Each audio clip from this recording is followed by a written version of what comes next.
I've never liked celebrations, not the office kind, anyway. They always feel like rituals designed by people who hate silence more than they love sincerity. But there I was, standing under the cold flicker of fluorescent lights on the 35th floor, clutching a crystal flute of champagne, surrounded by people whose applause was just a polite form of exhale.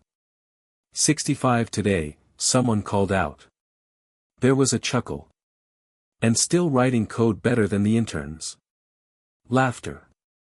Polite, thin. I forced a smile. My name's Frank Ellison. Until that day, I'd spent over 4 decades building systems most people never noticed, tools that made the wheels of finance turn smoother, faster, quieter. I liked the shadows. There's power in silence. And then came Elena Ford. She used to be one of mine. A mentee, years ago. Back when she wore nervous smiles and asked questions with the reverence of someone who didn't yet know how sharp her ambition really was.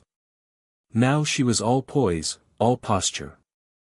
Her eyes scanned a room like she was searching for a ceiling to shatter. She raised her glass. Everyone followed. To legacy, she said, her voice slicing through the room with that slick, PR-polished cadence. And to knowing when to let go.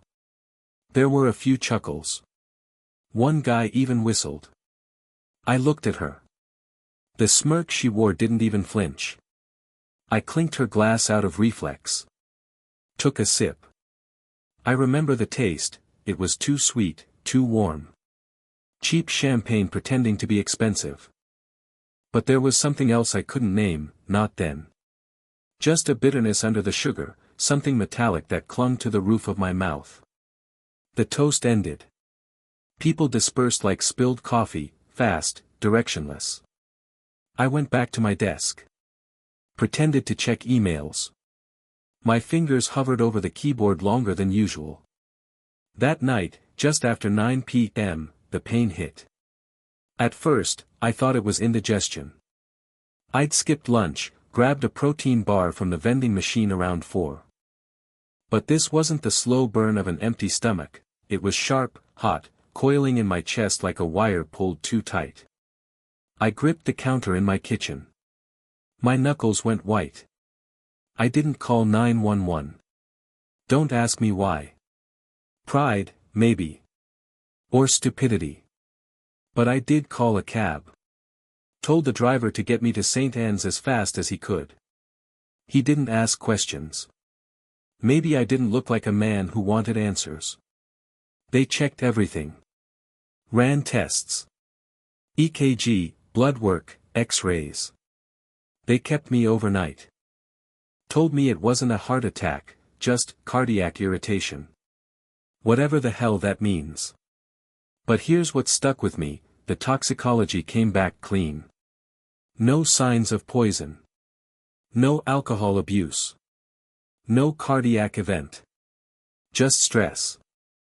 That's what the attending said, with a shrug like he was diagnosing a weather pattern. I nodded.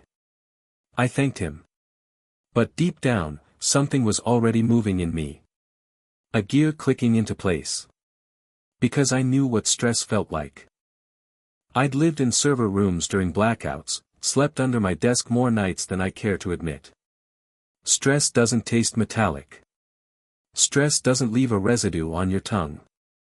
I thought back to the toast. Elena's eyes. The way she said, knowing when to let go. It wasn't the words. It was the way she looked at me, like I was already a name in the obituary section of the company newsletter. I tried to shake it. I went home. Took the meds. Followed the discharge instructions like a good patient. But that night, staring at the ceiling fan spinning shadows across my bedroom, I replayed that moment again and again, the toast, the sip, the taste, the pain. No proof. Nothing I could bring to HR. Nothing I could say without sounding like a paranoid old man clinging to his title. But I knew. That glass of champagne was the first domino. And whether or not there was poison in the bottle, something toxic had already been poured into the air I breathed at that company. Something that started years ago, when I let Elena sit in on her first board strategy session and thought I was doing her a favor. I didn't sleep that night. My chest still ached, but it was the weight of suspicion, not pain.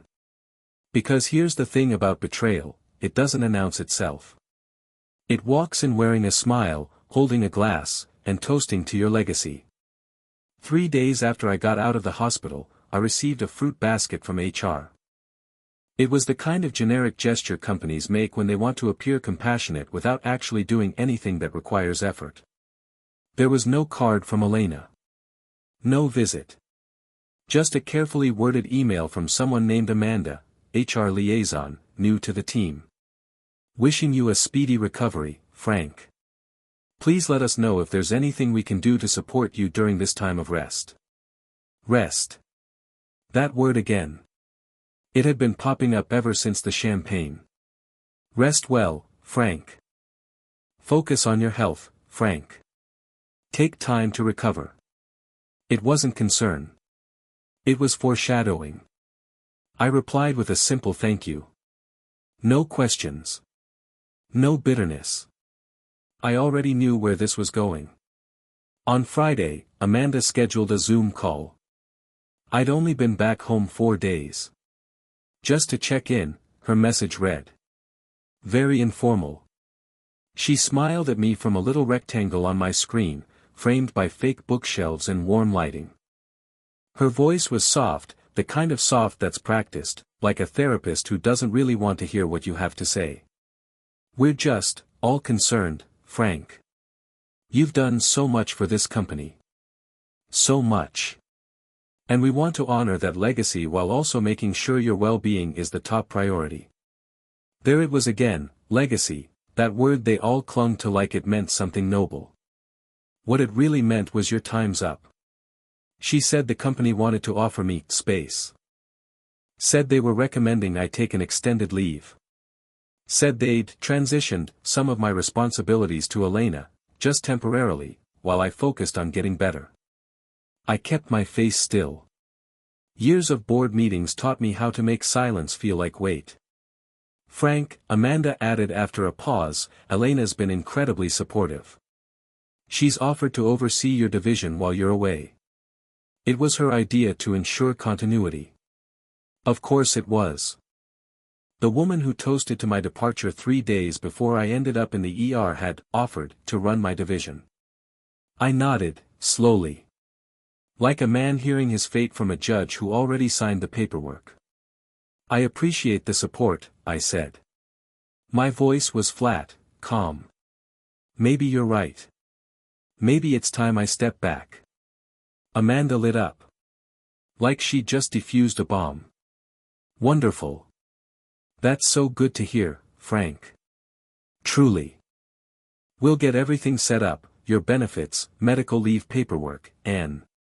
I held up a hand. No need to drag it out, I said. Let's just call it what it is. Retirement. Her smile faltered for just a beat. Are you sure? There's no pressure at all. I'm sure. I clicked the red button before she could talk me out of it. By noon the next day, I'd submitted the forms. 65 years old, and just like that, I was done. Retired. Elena didn't call. Didn't text. She didn't have to. Her silence said everything, mission accomplished. I cleaned out my office 2 days later. Went in on a Sunday, when the floor was quiet and no one would ask questions. My nameplate was still on the door, F. Ellison, Director of Systems Architecture. I stood there for a long time, just looking at it. Not out of sentiment. Out of habit. Inside, the air still smelled like dry erase markers and burnt coffee. My desk was exactly how I left it, notebook stacked to the left, a fountain pen I hadn't refilled in months, my old coffee mug with the words "Trust the process" fading on the side. I didn't pack any of it. I took only one thing, a USB drive from the bottom drawer.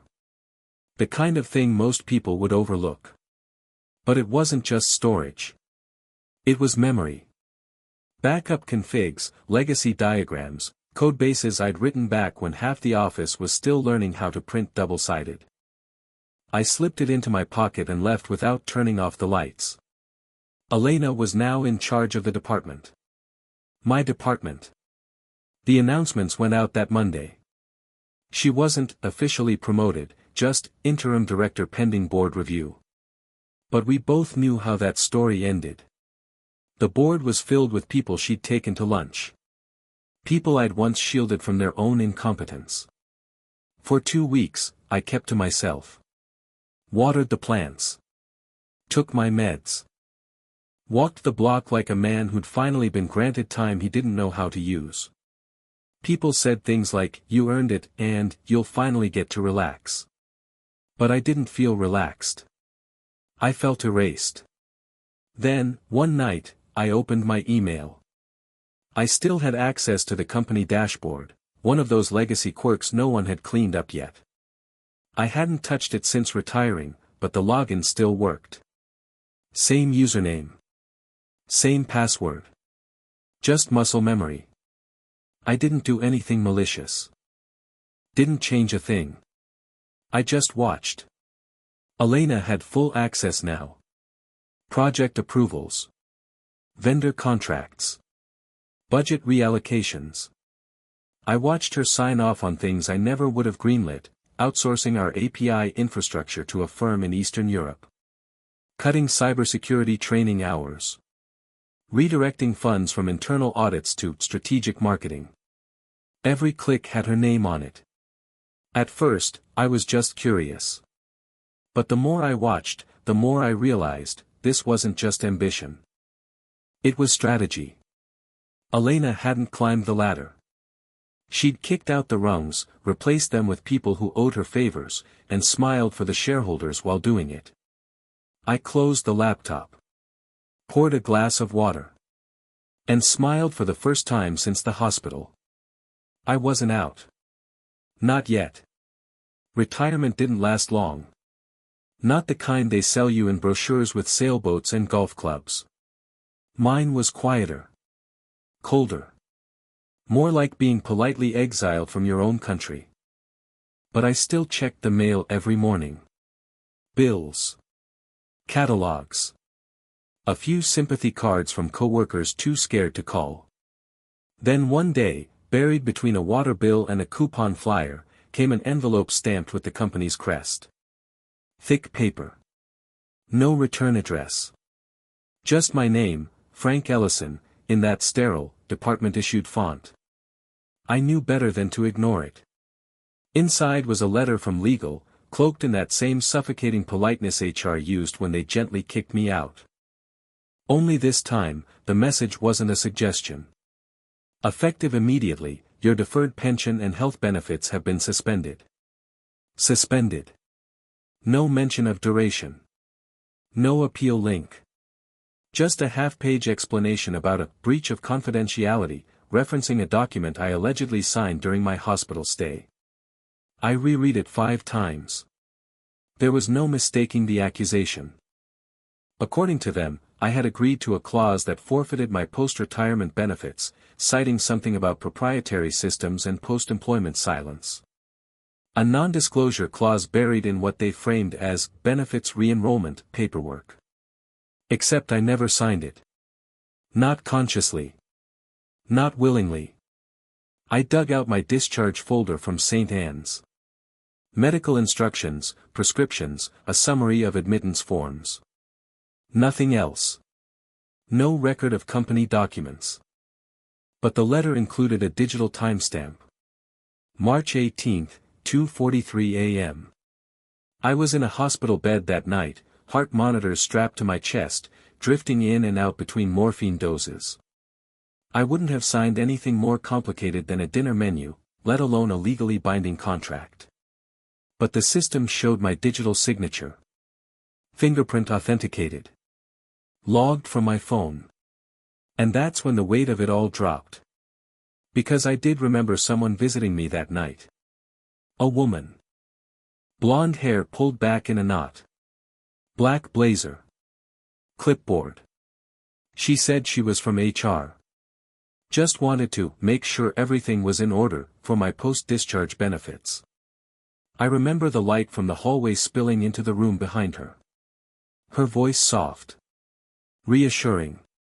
Just a few re-enrollment forms, she'd said. She held out my phone. Already unlocked. I was groggy. Stupid. I pressed my thumb to the sensor. The memory was vague, clouded in painkillers. But it was there. She smiled. Told me to rest. Said everything was taken care of. I never saw her face again. But I didn't need to. Because the language in that document, the phrasing, the way it was buried under two harmless clauses about emergency contacts and COBRA transition timelines, it all screamed one name. Elena. She'd been my mentee once. I'd trained her. Coached her through her first system overhaul. Reviewed her reports line by line. And now she was using that exact precision against me. The clause was surgical, designed to mimic standard re-enrollment jargon, but with enough teeth to strip me of every post-retirement benefit I'd earned. It wasn't just betrayal. It was theft. Of time. Of dignity. Of years I'd traded for something I thought would last. And the part that burned the most? She knew. She knew exactly when to strike, during my most vulnerable moment, drugged and half-conscious, just hours after my chest had nearly given out. I paced the living room, phone in hand, heart pounding in a way that wasn't medical. I thought back to that glass of champagne. The taste. The smirk. The toast. To legacy. And knowing when to let go. No poison in the toxicology report. No red flags on the ECG. But maybe there never needed to be. Maybe that glass wasn't meant to kill me, just soften me. Just enough to get me out of the way. The dots were connecting now. Not conspiracy. Just strategy. Elena hadn't beaten me. She'd studied me. Learned from me. Then used everything I taught her to push me out of my own system, with a paper trail so clean it practically glistened. I stared at the digital timestamp again, 2:43 a.m.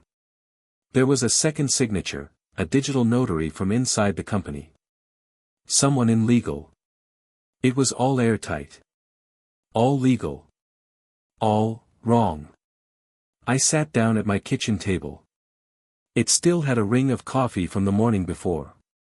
The stain looked like a clock, an imperfect circle, slowly fading. I traced it with my finger. Tried to breathe. The bitterness had settled in now. Not rage. Just focus.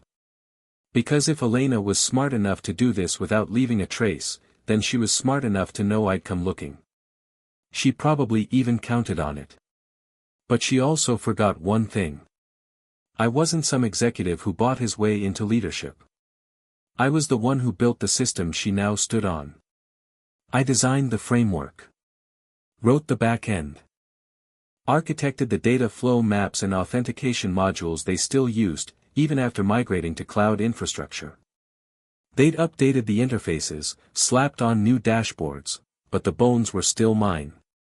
And you don't steal from the architect without checking the blueprints first. I closed the letter. Folded it slowly. Slid it into a drawer beside my old field notes and schematics. Then I went to the garage. Dusted off a laptop I hadn't touched in 3 years. Powered it up. The boot sequence loaded slow, almost like the machine itself was waking from retirement. I plugged in the old USB drive.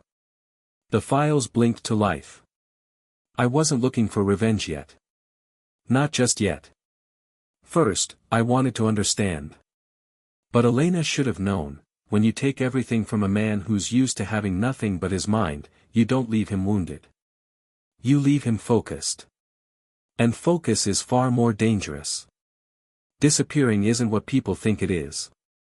It's not putting on a fake mustache or slipping into shadows like a spy novel. No, real disappearance, intentional disappearance, is about subtraction. A slow, surgical extraction of self from the known world. It took me less than 48 hours to vanish. I didn't even pack a bag, not really. Just clothes, chargers, that old USB drive, and the laptop I'd pulled from the garage. Everything else, bank statements, mail, prescription bottles, I left right where it was. Let them think I'd gone upstate. Or taken that fishing trip I used to talk about and never meant. I checked into a long-stay motel outside D.C., a concrete block of a place wedged between a diner and an abandoned car wash. Not the kind of place you'd look for someone unless you were looking to not find them. The name I gave was Alan Brooks. A nod to a professor I once had, first person who ever told me I didn't belong in the background. I paid in cash. Week to week. No ID required. The manager didn't care. He'd seen worse than me. Room 217 smelled like mildew and bleach. The mattress sagged in the middle. The air conditioner rattled when it kicked on, then stayed quiet as if deciding whether the effort was worth it. Perfect.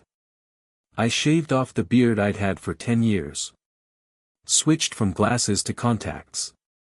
Stopped wearing button-downs and started layering hoodies under old jackets. From behind, I looked like any other retiree on the edge of loneliness. Which was exactly the point. I spent the first 3 days drinking bitter motel coffee and reacquainting myself with old code, the bones of the system I'd built 2 decades ago. Most of it had been scrubbed from the mainframe after cloud migration, but I knew better than to trust the official version. See, in the early days, when we were duct-taping architecture together to meet deadlines, we left backdoors. Not malicious ones. Just little access points for testing. Fail-safes. Code you hardwire into the marrow of a system because you know someone will eventually mess it up. And Elena had forgotten those existed. Or maybe she never knew. She came in years after I stopped writing daily commits. By the time she was promoted to senior systems strategist, the platform had gone through 3 UI overhauls. But I'd never removed the legacy hooks. They were buried, quiet. A function name that looked like a typo. A hidden API call that pinged a server with a single line of code, ghost_check. It took me an hour to find it. It took me 5 minutes to confirm it still worked. One request. One clean response. An open door. Not to everything, but enough. Enough to peek behind the curtain. Not hack. Not steal. Just, listen. And that's what I did. I built a sandbox environment on the laptop, no outbound connections, no traceable fingerprints. Set up virtual listeners. Configured triggers. By the end of the week, I wasn't Frank Ellison anymore. I was a ghost inside the walls of the system I'd created. Watching. Listening. The first thing I noticed was the traffic. Not just internal memos and budget reports, but encrypted payloads moving through secondary servers that weren't supposed to exist. The naming conventions were sloppy. That surprised me. Elena always prided herself on cleanliness, precision. But these reeked of haste. As if someone was trying to build fast, not smart. One flagged my attention, a redirect to a third-party endpoint. It pinged a location in Singapore. Another to Tel Aviv. Then Brussels. All of them routed through aliases tied to the same root contract number, something I recognized from an old vendor registry. Except we never did international licensing for surveillance products. That was the red line. The one thing the board swore they'd never cross. Export control laws are strict. Especially on software that monitors, captures, or analyzes behavior. If what I was seeing was what I thought it was, this wasn't just unethical. It was illegal. I copied nothing. Took no screenshots. Just made notes, on paper. I didn't trust digital trails anymore. My motel room became a war room. Notebooks lined the desk. Diagrams scrawled on diner napkins. Server maps. Access logs. Anomalies. At night, I switched from mint tea to black coffee. My hands started to shake a little from the caffeine, but I didn't care. Sleep came in bursts. 30 minutes here. An hour there. But I never turned off the laptop. I'd sit for hours watching the traffic patterns shift like tides. Elena was deeper than I'd imagined. This wasn't just ambition. This was architecture. A network of shell firms, redirected contracts, falsified time stamps. Every layer designed to keep the truth one level out of reach. But metadata doesn't lie. Not if you know where to look. Every contract she approved. Every budget shift. Every personnel change. All of it followed a rhythm, one I recognized not because I trained her, but because I used to do it. When we were under the gun and needed to buy time. She was building something. And it wasn't just for the company. I started watching her movement logs. The way she logged in. The patterns she left. Elena liked working late. Or so it seemed. Most of her logins came between 11 p.m. and 3 a.m. Unusual, until I realized those weren't her. They were pushed sessions, ghost accounts signing in through admin credentials routed through cloud mirrors. Someone else was inside the system. Or rather, someone else she let in. That's when I stopped calling it corruption. And started calling it conspiracy. This wasn't about me anymore. It wasn't about legacy. Or champagne. Or contracts buried in hospital beds. This was about the kind of rot that infects from the top down. Elena didn't just push me out to take my job. She pushed me out to keep me from seeing what was coming. I looked around the room. Stained ceiling. Flickering lamp. The smell of bleach in the bathroom I hadn't cleaned once. I wasn't ready to strike. But I knew the shift had already happened. I wasn't hiding anymore. I was waiting. You don't realize how much of the world runs on quiet compromises until you stop making them. I used to be one of those men, the kind who let minor violations pass because fixing them cost more than ignoring them. You patch a leak here, turn a blind eye there, and convince yourself you're doing it for the greater good. For efficiency. For loyalty. But rot doesn't stay in one place. It spreads. It gets in your walls. Your skin. And by the time you smell it, it's already everywhere. I wasn't tracking Elena anymore. I was mapping decay. The shell contracts I'd flagged in Chapter 4 weren't one-offs. They were part of a lattice, a cross-referencing loop of vendors and license keys routed through dummy entities. Each one funneled a portion of payment through firms based in countries that didn't require end-user transparency. There were more than a dozen. Some were linked to firms I remembered vetting myself, years ago. Others were names I didn't recognize, but the digital fingerprints were all too familiar. They bore the same structures, same code embeds, even reused metadata. Lazy. Confident. But what chilled me wasn't the fraud. It was what they were selling. I found traces of something they were calling Axiom, buried references in export declarations and staging environments. The package ID was always redacted, but if you followed the commits, you'd see the purpose plain as day: surveillance classification suite. Behavioral analysis. Voice print recognition. Passive social listening. It was the same tech we prototyped back when I still sat in the big chair, scrapped because the board deemed it too ethically dangerous to market.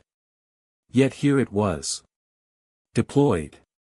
Exported. Sold. I found internal briefing notes, padded with euphemisms, risk modeling, civil compliance oversight, behavioral trend forecasting. But a system that predicts your behavior isn't safety, it's control. And Elena had signed off on every single piece of it. Her name, clear as ink, in the approval chain. Digital signatures. Timestamps. The sequence didn't lie. She wasn't a pawn. She was the architect. But she hadn't acted alone. Her access trail intersected with another pattern, shorter, subtler. Someone who didn't work in her division. Someone who had been terminated months before I left. Maria Alvarez. That name stopped me. Because Maria was one of mine. A back-end QA specialist with a mind like a scalpel. She caught things even I missed. Quiet, driven, loyal. She'd flagged the first inconsistencies in the vendor system before I ever noticed them. I pulled up her file from the archived personnel system. Termination reason, reorganization. Of course. I remember the week she vanished. No goodbye lunch. No memo. Just an empty desk and whispers. I assumed she'd left for another job. But the log said otherwise. She'd been fired 3 days after flagging a vendor credential mismatch to compliance. No exit interview. No HR notes. Just a gap. I dug deeper. And there it was. Maria had submitted a whistleblower memo through our internal ethics portal, a system I'd helped design back when I still believed in accountability. The memo never triggered a response. Why? Because the endpoint was rerouted. Someone had redirected the ethics portal to a null loop. A dead inbox. I stared at the code. The modification had Elena's authorization key. But the change wasn't executed by her. It was a ghost account, a non-employee ID hidden in the IT stack. Created exactly 1 week before Maria was fired. I started connecting names. Timelines. Matching them to others who had quietly vanished. Kenji Rowe, Data Compliance Officer. Flagged offshore storage risks. Transitioned. Melissa Chow, Assistant Counsel. Questioned export paperwork. Resigned. Tariq Benson, Systems Trainer. Raised red flags over back-end access logs. Downsized. All of them gone. All within 90 days of expressing concern. This wasn't isolated. This was a pattern. I stepped back from the desk, my motel room buzzing with the soft hum of that rattling AC unit. It was 3:22 a.m., and I hadn't eaten in 14 hours. My hands shook, not from caffeine this time, but clarity. This wasn't a revenge story anymore. It was a crime scene. And I knew what I had to do next. I had to find Maria. If she had even a sliver of what I suspected, emails, logs, the original ethics memo, then she was more than just a loose end. She was the key. I booted a separate device I kept air-gapped for off-network searches. Burner credentials. I combed old LinkedIn data, past meetups, alumni records. She'd gone dark. No job updates. No posts. Not even a profile picture. Smart. But she wasn't invisible. I found her name listed on the back-end attendee log of a DevSEC conference in Baltimore from 2 months ago. The badge name, M. Alvarez. Registered under a freelance firm called Etherworks Solutions. That wasn't a real company. It had no website. No filings. No EIN. But the registration email used a domain I recognized, Proton Mail. That was enough. I fired off a message. Short. Precise. Maria. You were right. The system is compromised. Elena buried you. I have logs. Contracts. Names. I'm not here to fix it. I'm here to expose it. If you still have what I think you do, we can burn it down. Frank. I didn't expect a reply. But she responded in under 5 minutes. Meet me. No phones. No trace. Tomorrow. Meridian Park. Bench by the East Fountain. 6 p.m. Come alone. My hands tightened around the edges of the keyboard. She was alive. And still fighting. I leaned back, heart pounding, not from fear, but from momentum. I wasn't chasing ghosts anymore. I was assembling the network. The bench by the east fountain was cracked, the metal armrest warped like it had taken a punch from time itself. Meridian Park was nearly empty at 6 p.m., too early for the late-night crowds, too late for the lunch rush. The kind of quiet that made every footstep sound intentional. I arrived first. Wore neutral tones. Carried nothing but a pen and a paperback copy of The Old Man and the Sea, spine worn and pages annotated. Something Maria would recognize. When she approached from the north path, I didn't stand. Didn't wave. Just shifted the book slightly, spine facing outward. She paused, 3 beats, then Saturday, I didn't know if it would be you, she said quietly. It's me, I replied. But I'm not the man they remember. She looked older. Not tired, wiser. Her eyes didn't dart around the park like someone in hiding. They scanned. Tracked. Assessed. She'd learned the same lesson I had: once you see the knife, you stop pretending it's not in the room. She wore no makeup. Her hair pulled back in a loose knot. Her hands were bare, fingers stiff like they'd been typing too long without a break. I don't do nostalgia, Frank, she said. You brought me here for a reason. What do you have? I reached into the book, page 112, marked with a clipped Metro card, and pulled out a folded sheet. She didn't touch it, just looked. Server access logs, I said. Export packet signatures. The Axiom payload. I know it's real. Her breath caught. Just slightly. You traced it? All the way back. Through Elena. Through the ghost accounts. Through a shell network of vendors linked to export violations. And you're not the only one who noticed. You were just the first one they got rid of. I wasn't the first, she whispered. Just the loudest. She reached into her coat pocket, pulled out a small card case, and removed a folded note. No electronics. Just paper. Just ink. I didn't trust the ethics portal, she said. Not after they killed the whistle flag. So I printed it all. Local backups. Cold storage. I opened the note. Inside, 7 access hash codes. File labels. Audio logs. PDFs, employee memos.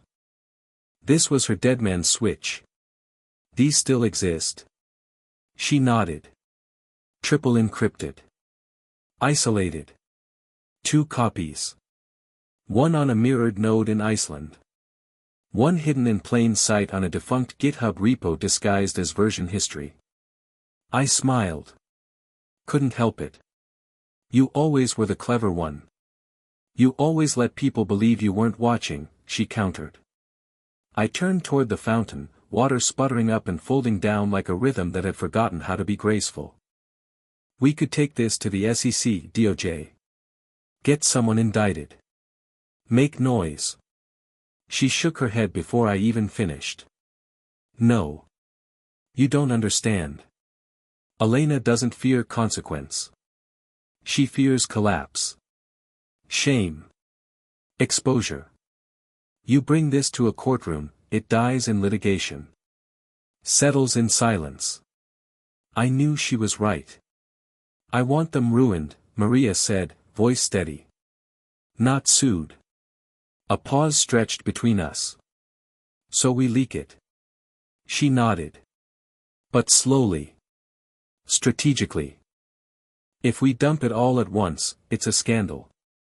A burst. And bursts die fast. But if we leak, if we break the story piece by piece, regulators get spooked, investors panic, and she gets caught in a crossfire she can't control. She reached into her coat again and pulled out a burner flip phone. This is our channel, she said. Encrypted. One direction only. We plan. We stage. We expose. I took the phone. It felt obsolete in my hand, and perfect. What made you save all this? I asked. She stared ahead. Wind brushed her bangs aside. My dad worked on encryption tools for NGOs in South America, she said. When he found out his work had been repurposed by a military contractor, it broke him. Said his code was meant to protect people, not track them. I thought I could do better. I listened. And then Elena asked me to sign off on an export packet, she continued. Said it was internal. Routine. But the language was off. Too vague. So I pulled the metadata. And it was already live. Already being sold. She wasn't asking me to approve it. She was asking me to cover it. My jaw clenched. So I printed everything, she said. And I waited. For a moment like this. We sat in silence. There were no big emotional revelations. No speeches. Just two people who'd both been erased, now writing each other back into the story, one page at a time. I need a few weeks, I said finally. To build the whistle. The what? The ghost, I clarified. A fictional leaker. Not me.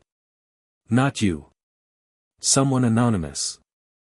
Someone inside the company who starts making noise. Canary files. Decoy leaks. Tips to regulators.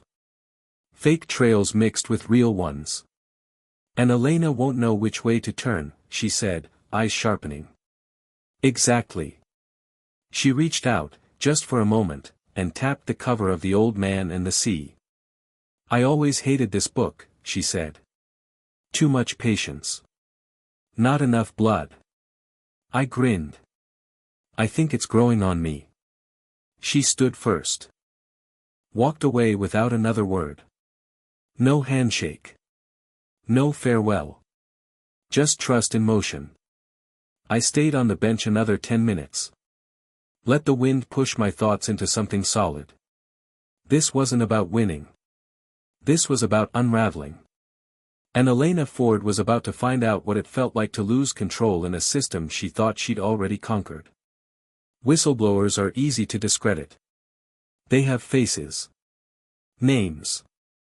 Pasts. But phantoms? Phantoms are untouchable. The first thing I built was a shell identity. Not a stolen one, a constructed one. A ghost, conjured from nothing, designed to live in the digital walls of the company without ever stepping into the light. His name was Elias Gray. A fake name, yes, but one stitched together with enough plausible metadata to pass scrutiny, a years-old employee ID from an overseas affiliate that had been defunct since 2017. The kind of ID that got archived instead of deleted. I found it buried in an old directory sync folder. Clean. Inactive. Forgotten. Now, it had a new purpose. I gave Elias a login, routed through VPN chains and masked behind a legacy access key I'd hidden in a QA sandbox years ago, one the IT auditors never noticed because it was labeled temp_migration. I gave Elias a rhythm. Logins twice a week. Always at odd hours. He never did anything too loud. Just poked.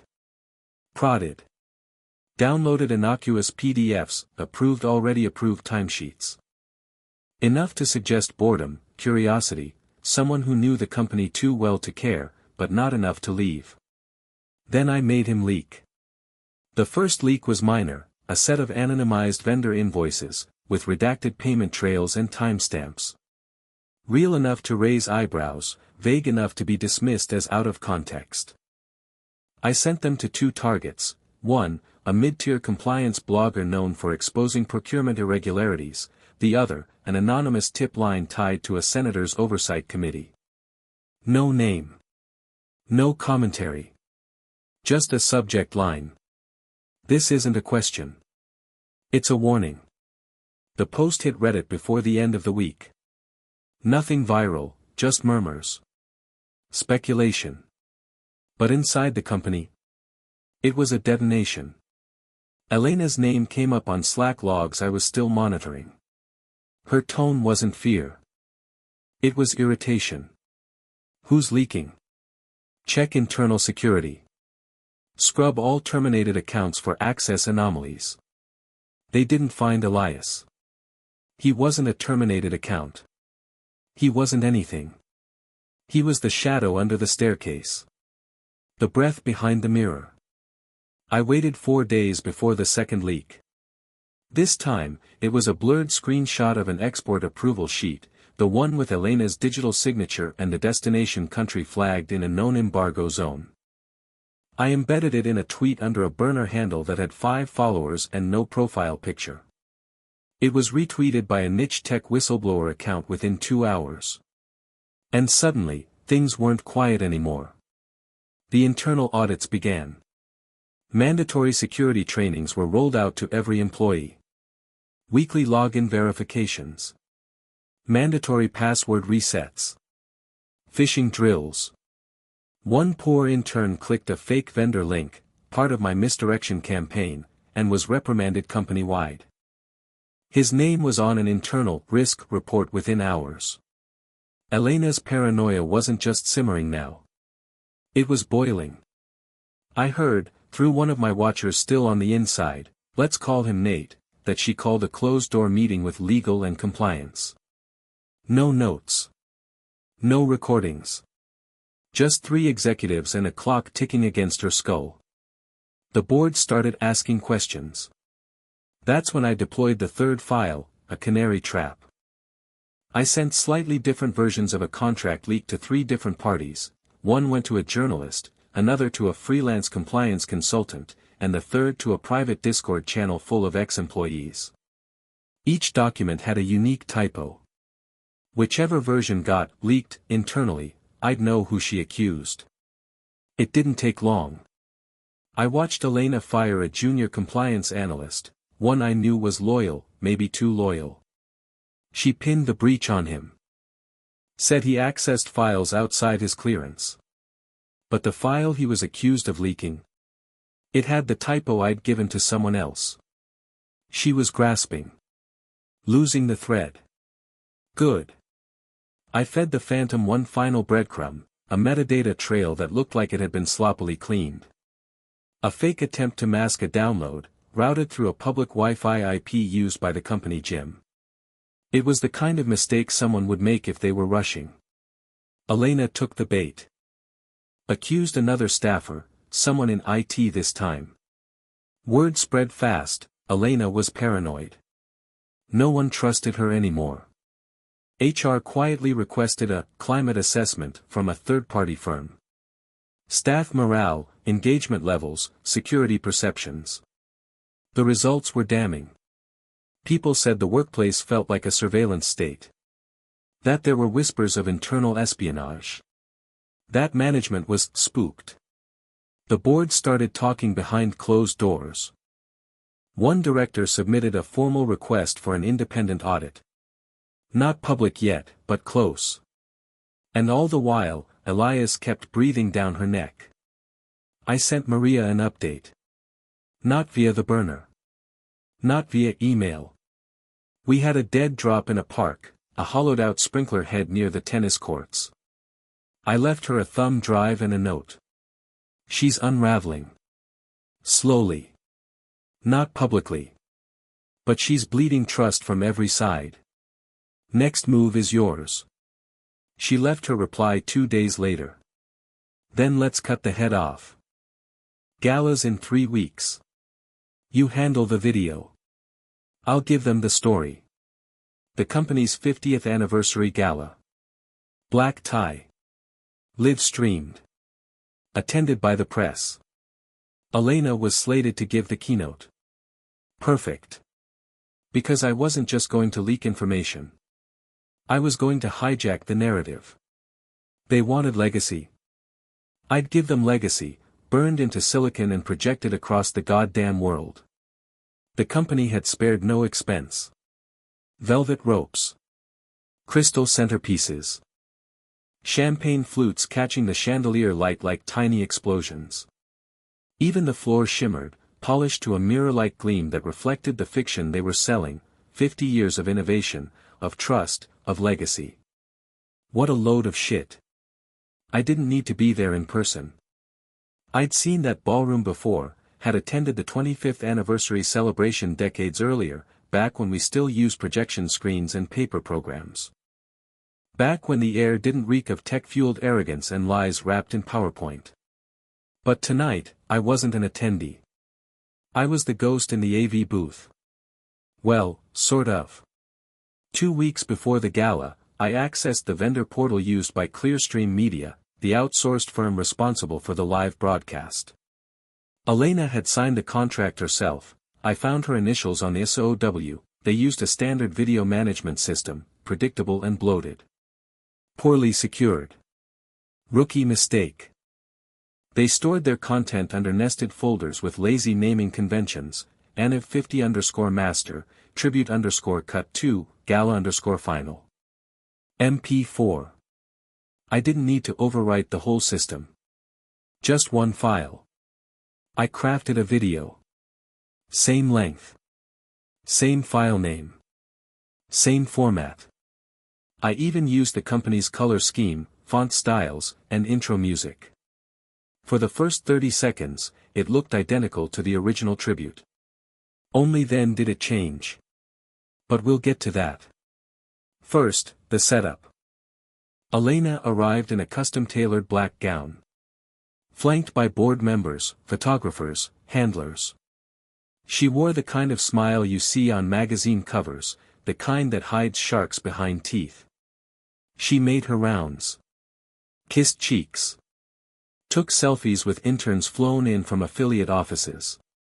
Every move choreographed. Every glance rehearsed. The stage was enormous, set against a backdrop of LED panels displaying company milestones in slow rotation: Global Expansion 2004, IPO 2011, AI Integration 2019. I sat in a motel room 10 miles away, sipping cold tea and watching the livestream buffer. No tux. No ticket. No spotlight. Just me. A burner laptop. And the switch. At 8:07 p.m., the house lights dimmed. Applause swelled. The announcer's voice echoed across the ballroom. Please welcome to the stage, our CEO, our visionary, Elena Ford. She walked on stage like royalty. The screen behind her lit up, a still image of the company's founders in black and white, their faces blurred slightly with time. The music began, same string quartet theme used in every corporate video we'd ever made. I waited. 3, 2, 1. And then I pressed play. The real tribute never aired. Instead, the screen flickered, just slightly, like a buffering error. Then the opening image reappeared, only now the faces of the founders dissolved into static. The music slowed by half a beat. Most wouldn't notice. But anyone paying attention? They'd feel it. That something's wrong sensation in the gut. And then came the voiceover. But it wasn't the usual narrator. It was Maria. Calm. Clear. Measured. The kind of voice you listen to because it refuses to beg. This company taught us to believe in systems. But some systems were built to conceal, not reveal. The image shifted, documents blurred at first, then focused, Elena's signature on export forms. Transaction logs. Vendor payments to ghost firms. Gasps rose in the room. People turned toward each other, unsure if they were watching a PR stunt or a breach. Then. We were told to stay silent. Some of us were fired. Some disappeared. But we kept the receipts. The music stopped entirely. Replaced by ambient sound, the low hum of a data center. The whisper of keystrokes. More documents flashed across the screen, flagged compliance notes, voice memos from terminated employees, even a snippet of a board call, Elena's voice, unmistakable. If it leaks, we discredit the source. Don't worry, we've buried worse. The ballroom was dead quiet now. Elena had stopped mid-step. The spotlight clung to her like a noose. She turned slowly, eyes locked on the screen, face slackening. Then came the final blow, a visual audit trail, laid out in a clean animation, showing the progression of vendor contracts from Elena's division to overseas shell companies. Every arrow landed on her. This isn't sabotage, Maria's voice said. It's sunlight. The screen faded to black. For a second, no one moved. Then the live stream cut, abrupt, jarring, replaced with a frozen frame of the company's logo. But it was too late. People had been screen recording. Clips flooded Twitter. The subreddit dedicated to corporate whistleblowers exploded. YouTube mirrors popped up within minutes. TikToks, parodies, breakdowns. Even Forbes posted a link within the hour. Breaking, allegations of international surveillance violations surfaced during Ford Teca's 50th anniversary gala. Inside the ballroom, chaos unfolded. I watched through Nate's silent feed from his phone, propped discreetly behind the centerpiece at his table. Guests whispering. Phones lighting up. Board members pushing back from their seats like the chairs were rigged to explode. Elena was gone. Vanished. She didn't even try to explain. Just walked off stage, through the curtains, down the service hallway, and out of the camera's reach. But not out of mine. Because a second file had been uploaded hours earlier, this one timestamped, geotagged, and encrypted. It had gone to 5 different regulators, 3 journalists, and 1 international watchdog group. The data wasn't just out there. It was everywhere. I leaned back in the motel chair, sipped the last of my cold tea, and watched the coverage multiply. No celebration. No champagne. Just fallout. The legacy she toasted to. It was ash now. The video didn't go viral, it detonated. By dawn, it had been viewed 3.4 million times on YouTube. 25,000 Reddit upvotes. Front page on Hacker News. Mirror uploads across multiple countries, each one spreading faster than the company's PR team could file takedown requests. But they didn't get far. Because the receipts weren't just screenshots and dramatics. They were verifiable. The export contracts shown in the video matched registered documents with the Department of Commerce. The metadata lined up. The recipient firms, half of which were blacklisted in previous human rights investigations, were named. Cross-referenced. Confirmed. It wasn't just bad PR. It was evidence. By 9 a.m. the next morning, 2 board members had resigned, to focus on family, as the official statements read. By lunch, a federal spokesperson confirmed that the Department of Justice had opened a preliminary inquiry into Ford Teca's international business practices. Not just commerce. Justice. When the SEC added their own audit announcement by 3 p.m., the company's stock had fallen 19%. I didn't watch the markets. I watched the shadows. Elena was nowhere. No press release. No statement. No contrition tour. Just, gone. Some said she flew to Zurich. Others claimed she was holed up in a private estate outside Aspen, unreachable. A few staffers whispered about an emergency medical leave, but that didn't match the security footage I'd obtained from a backdoor admin stream. Elena leaving the gala through the service exit, hair unpinned, jaw tight, no entourage. That wasn't a woman stepping down. That was a woman evacuating. I spent the next 72 hours feeding the flames. Not with lies, with structure. I posted follow-ups under the same burner identities, breakdowns of the documents, explainers of the surveillance implications, even a step-by-step analysis of how whistleblower channels were rerouted internally. Everything I'd spent months collecting, now drip-fed into the world like controlled demolition. Maria followed suit. She gave an off-the-record interview to a freelance journalist she trusted, a woman who'd once been ousted from a major paper for refusing to kill a corruption story. The article hit The Intercept within the week, headlined, "How Ford Tech Silenced Its Truth Tellers, and Got Caught." Maria didn't use her full name. But her voice was unmistakable. "I loved the work," she said in the interview. "I loved the idea of building systems to keep people safe. But then I saw we weren't using that data to protect people. We were using it to watch them. To sell them. To silence them." Her words landed like a punch, not because they were angry, but because they weren't. She wasn't ranting. She was mourning.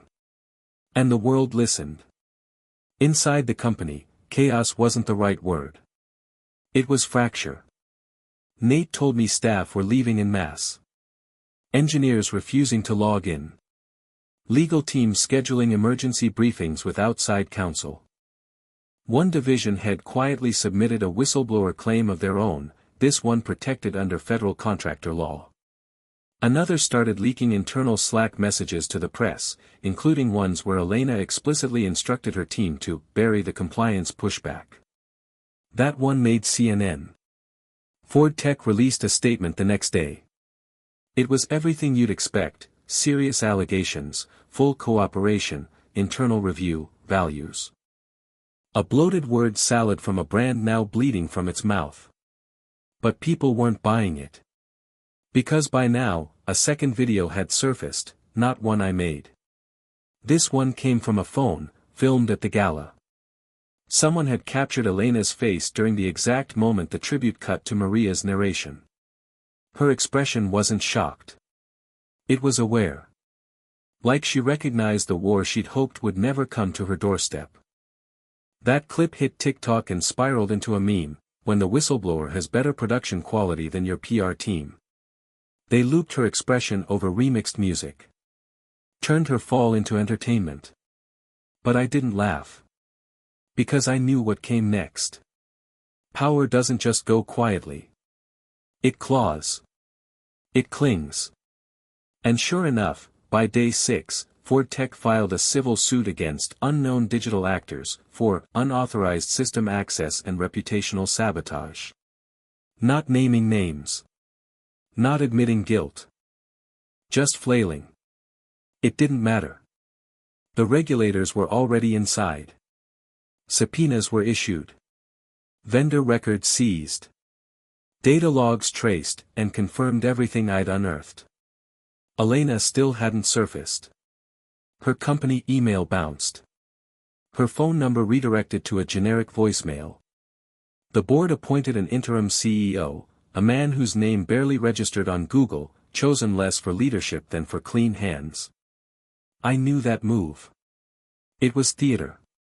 They weren't fixing the house. They were trying to protect it from collapse. But some things can't be salvaged. Because the foundation, the rot, was too deep. I got an email 2 days later. From Maria. Subject line, "We did it." No body text. Just a link. I clicked. It was a YouTube clip. Low resolution. Shot from the back of a conference hall. A young woman, maybe mid-20s, standing at a podium during a tech ethics panel.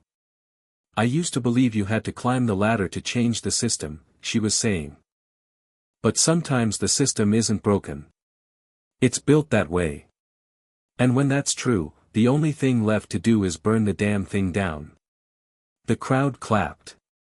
I smiled. Closed the laptop. Stared out the motel window. Rain tapped the glass in a slow, uneven rhythm, not unlike the one that had once bled from my own chest in that hospital room. Elena had taken my job. My pension.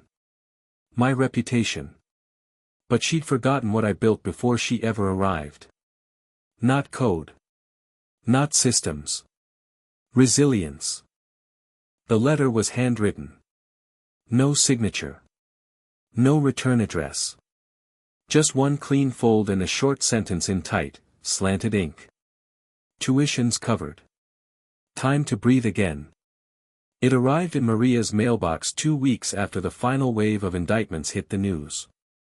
The DOJ had filed formal charges against 3 former executives. One pled guilty before the first hearing. The others lawyered up, faces pale and defiant, paraded across cable news while their lawyers called it all a misunderstanding. Elena was never arrested. By the time investigators pieced together her flight path, she'd already dissolved her holdings in Ford Tech and quietly vanished into the silk-draped obscurity of international consulting. Rumor said she was living in Argentina under a legal alias, funding startups and staying out of sight. It didn't matter. She was a ghost now. Unhireable. Uninvitable. Unwelcome. Maria folded the letter carefully and set it inside a leather-bound copy of Les Miserables, a gift from her father years ago. On her desk sat a new laptop, modest but fast. Next to it, a thick folder of grad school application materials. She hadn't planned on going back to school. But then again, neither of us had planned on war. I didn't send her the Hemingway. That came later. An original 1952 edition of The Old Man and the Sea, pages yellowed, margins scribbled in pencil. I left it in a sealed package at the bookstore where she used to work weekends in college. No card. Just the book. On page 112, where I used to keep the Metro card, I'd marked a line. But man is not made for defeat. A man can be destroyed but not defeated. She'd know what it meant. As for me, I left D.C. the day the final report went public. No fanfare. No press. Just silence. I drove west in a rusted Chevy with a cracked windshield and a cassette player that only worked if I hit the dashboard first. I kept to back roads. Small towns. Gas stations where no one asked questions. I stayed nowhere long. Rented cabins. Slept in the truck when I had to. I wasn't running. I was dispersing. Dismantling the pieces of the life that had once defined me, the pension, the office, the slow death of routine. I had no family left to call. No holiday plans. No heirlooms to pass down. Everything I'd once built, the name, the title, the empire, was gone. But I didn't feel hollow. I felt clean. Freedom doesn't come wrapped in joy. It comes in clarity, in the sudden absence of weight. People think revenge is a fire, but they're wrong. It's a scalpel. Precise. Cold. Methodical. And when it's done right, you don't hear screams. You hear nothing. I never wanted to ruin Elena Ford. I wanted to remind her that even systems with millions of users, billions of dollars, and the illusion of permanence still crumble when their architects come back to the blueprint. And more importantly, I wanted the others like her to see it. That's why the video mattered. That's why Maria's voice mattered. Not to punish, but to disrupt. You don't change institutions by begging them to be better. You tear them open, page by page, until the rot spills into the light and no one can pretend it doesn't stink. Now, I spend my mornings watching the sun rise over canyons and gas stations. Sometimes I write, longhand, in notebooks no one will ever read. Other times, I drive until the highway ends and the dirt begins, and I breathe like I forgot how to. I don't check the news anymore. I don't log in. I haven't opened a laptop in weeks. Because the work is done. Not finished, the rot's still out there. The Elenas are still breeding, still climbing, still smiling through their teeth. But one system's gone. One network collapsed. One ghost did what no lawsuit ever could. I keep one photo in the glove box. An old company party from a decade ago. Me, younger, still wearing suits, still pretending I belonged at the table. Elena's in it too, next to me, smiling like she didn't already have the knife half buried in my spine. I don't look at it much. But I keep it. Not for memory. For context. A reminder of what people will do when they think no one's watching. And a promise to myself. If I ever build again, I'll build in the open. No shadows. No back doors. No ghosts. Only code that tells the truth. And if I never build again? Then I'll be content knowing that, once, when the system tried to erase me, I reached back through the wires, and erased it first.